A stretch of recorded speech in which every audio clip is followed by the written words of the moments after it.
எல்லோருக்கும் பணிவான வணக்கம். நம்முடைய ஐயா நமச்சிவாயா சேனலில் இருந்து இன்று தினமொரு திரு கதையில் அடியேன் ஏற்கனவே கூறியிருந்த குமார் என்பவர்களுடைய பிளாட்டு வாங்குவதை பற்றி, சுவாமியுடைய அருளால் கிடைத்ததை பற்றியும் உங்களுக்கு கூறியிருந்தேன். இன்று அவர் பிளாட்டு வாங்கிவிட்டார். எப்படி அவர் போர் போட்டார், இந்த பிளாட்டில் எந்த இடத்தில் போர் கிடைத்தது, எப்படி சுவாமி அருள் புரிந்தார் என்பதை உங்களுக்கு திருக்கதையாக நடந்த சம்பவத்தை கூற விரும்புகின்றேன். பிளாட் வாங்கிட்டாரு.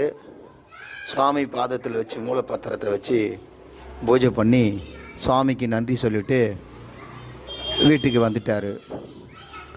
கொஞ்ச நாள் கழித்து வீடு கட்ட முடிவு பண்ணாங்க. அரசாங்கத்தினுடைய அனுமதி பெற்று லோன் போட்டாங்க. லோன் போட்டு வீடு கட்ட ஆரம்பிக்கும்போது போர் முதல்ல போடணும், அதுக்கு பாயிண்ட் பார்க்கணும்.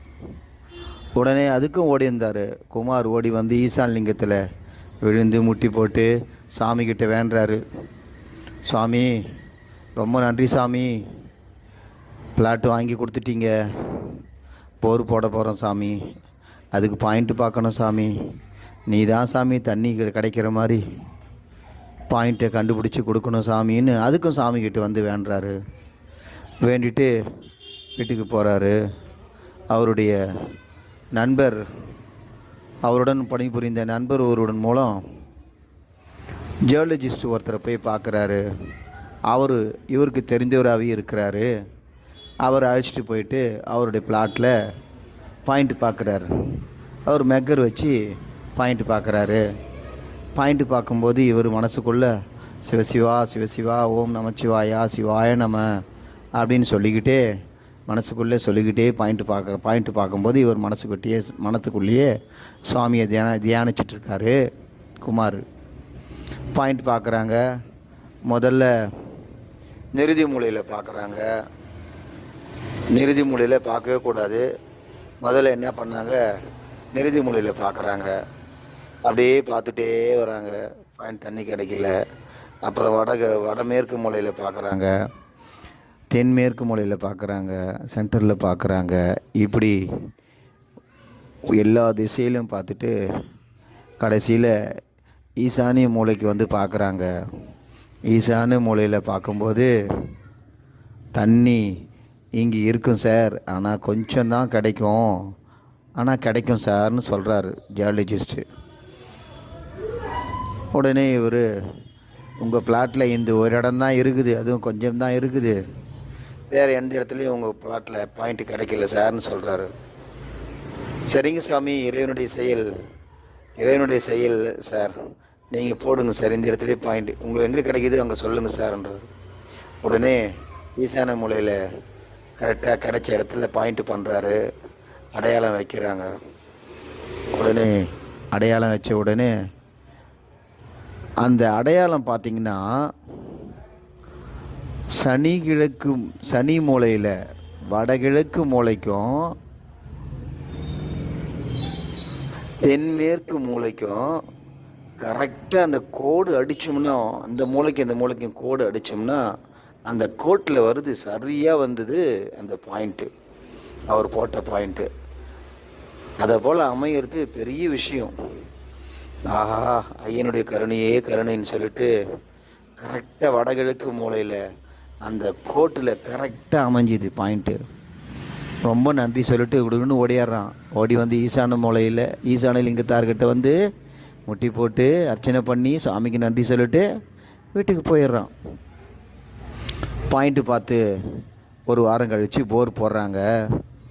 போர் போடும்போது அந்த பாயிண்டில் கரெக்டாக போர் போடுறாங்க. தண்ணி வருது. அப்படியே முதல்ல ஒரு 10 அடியில் தண்ணி வந்துச்சு, 15 அடியில் தண்ணி வந்துச்சு. அதுக்கப்புறம் அப்படியே குறைஞ்சிது, மறுபடியும் குறைஞ்சிது. சுத்தமாக தண்ணி வராமல் அப்படியே போயிடுச்சு. 20 அடிலாம் தண்ணியே இல்லை. வெறியும் பார்த்தா துகள் அப்படியே மேலே பவுடராக அடிக்குது. என்னன்னு பார்த்தா பாறை. சரியான பாறையில் போய் மாட்டிக்கிச்சு ட்ரில்லிங் மிஷினு. ஒரு ட்ரில்லிங் மிஷின் இறக்குறாங்க, வெறும் பவுடராகவே வந்துட்டுருக்கு. குமாருடைய ஃபேமிலியில் எல்லாரும் பார்த்துக்கிட்டே இருக்காங்க. அவங்களுக்கே ஒரு சலிப்பு வந்துட்டு, இனிமேல் தண்ணி வராது, நான் வீட்டுக்கு போகிறேன்னு சொல்லிட்டு குமார்கிட்ட சொல்லிட்டு ஃபேமிலி எல்லாம் அவங்க மெம்பர்ஸ்லாம் அவங்கவுங்க வீட்டுக்கு போயிடுறாங்க. உடனே குமார் மட்டும் என்ன செய்கிறாரு, நான் சாமி அப்படின்னு சாமி மறுபடியும் தியானம் பண்ணுறான். ஐயா நமச்சிவாயா, இப்படி தண்ணி வராமல் பண்ணிட்டே ஐயான்னு சொல்லிட்டு போர்வெல்காரங்கிட்ட என்ன சொல்கிறான், பாறை கிடைச்சாலும் பரவாயில்ல, தண்ணி வர வரைக்கும் ட்ரில்லிங் மிஷின் நிறுத்தாதீங்க, போட்டுக்கிட்டே இருங்கன்னு சொல்லிட்டு அவனுடைய தம்பிங்களை அங்கே போர்வெல் போகிற இடத்துல நிற்க வச்சுட்டு நேராக ஈசான் லிங்கத்துக்கு வரான். ஈசான் லிங்கத்துக்கு வந்து மணி 9:30 மணி இரவு. கேட்டுக்கு வெளியில் முட்டி போட்டு சாமிக்கிட்ட வேண்டுறான். சாமி, என்ன சாமி இப்படி பண்ணிட்டியே சாமி, இறைவா நமச்சிவாயா, தண்ணி வராமல் பண்ணிட்டியா. பார்த்தா மறுபடியும் 100 அடி தாண்டுது, தண்ணி வரலைன்னு அங்கேருந்து ஃபோன் பண்ணுறாங்க. 100 அடிக்கு மேலே போயிடுச்சோமே ஐயா, எப்போயா தண்ணி வரும் ஐயா, பாவம் பண்ணவனுக்கு தான் ஏன் தண்ணி வராதுன்னு சொல்லுவாங்க. நான் அப்படி என்னையா பாவம் பண்ணேன், அப்படியே நான் பாவம் பண்ணியிருந்தாலும் மன்னிச்சிட்டியா, எனக்கு என்ன குடியா, நான் தண்ணி வராமல் பண்ணிடாதியா, அதில் தான் என் குடும்பமே வாழப்போகுது. நீ வாங்கி கொடுத்த இந்த பிளாட்டு, நீ பாயிண்ட்டு பார்த்த இந்த பிளாட்டு எப்படியா தண்ணி வராமல் போகுது ஐயா, உன் மேலே எனக்கு நம்பிக்கையெல்லாம் என்றைக்கும் போகாதையா, எனக்கு தண்ணி வந்தே ஆகணும்னு சொல்லி கண்ணீர் விட்டு அழுகுறான் சுவாமிகிட்ட. இல்லை தெய்வமே நமச்சிவாயா, உன்னை விட்டால் எனக்கு வேறு யாரும் இல்லை சுவாமி, என் அப்பனே சுவாமி அப்படின்னு சொல்லிட்டு வேண்டிக்கிட்டே இருக்கான். 220 அடி போயிடுச்சு சார், தண்ணி வரலன்னு அங்கேருந்து ஃபோன் பண்ணுறாங்க அவனுடைய தம்பிங்க. அப்போ கூட இவன் தளராமல் 1/2 மணி நேரமாக முட்டி போட்டது வேண்டபடியே இருந்தான். திடீர்னு ஃபோன் வருது அவன் தம்பிக்கிட்ட இருந்து, ஐயா சார் போரில் தண்ணி வந்துருச்சிங்க சார் அப்படின்னு சொல்கிறான். 256வது அடியில் தண்ணி வந்ததுன்னு சொல்கிறான். உடனே மனசு குளிர்ந்து போச்சு இவனுக்கு. ஐயா ரொம்ப நன்றி ஐயா, கருணை கடலே வல்லலே பிரபுவே மகாதேவா, ரொம்ப நன்றி சுவாமின்னு சொல்லிட்டு சாமிக்கிட்ட அந்த அப்படியே வெளியில் கேட்டு சாட்சாங்கமாக விழுந்து சாமி வணங்கிட்டு, என் மனசு குளிர் வச்ச உனக்கு 100 லிட்டர் பால் அபிஷேகம் பண்ணுற சுவாமின்னு சாமிக்கிட்ட அன்றைக்கே வேண்டிக்கிட்டு நேராக போடுறான். பிளாட்டாண்ட போனால் தண்ணி வந்தபடியே இருக்குது.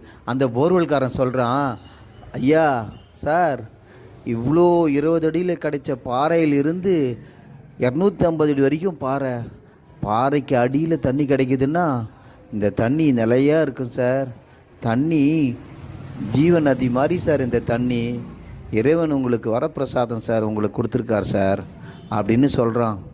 இதை கேட்ட உடனே மனசு ரொம்ப சந்தோஷமாயிடுச்சு அவனுக்கு.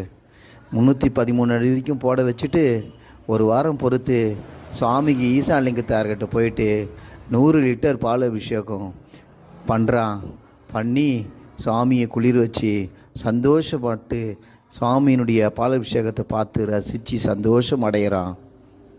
ரொம்ப நன்றின்னு சாமிக்கு மீண்டும் நன்றி சொல்கிறான். இந்த நிஜம் உங்களுக்கு பிடித்திருந்தால் சந்தோஷம் அடையுங்கள், பிடிக்கவில்லை என்றால் வருத்தப்பட வேண்டாம். மிக்க நன்றி. திருச்சிற்றம்பலம், சிவாய நம.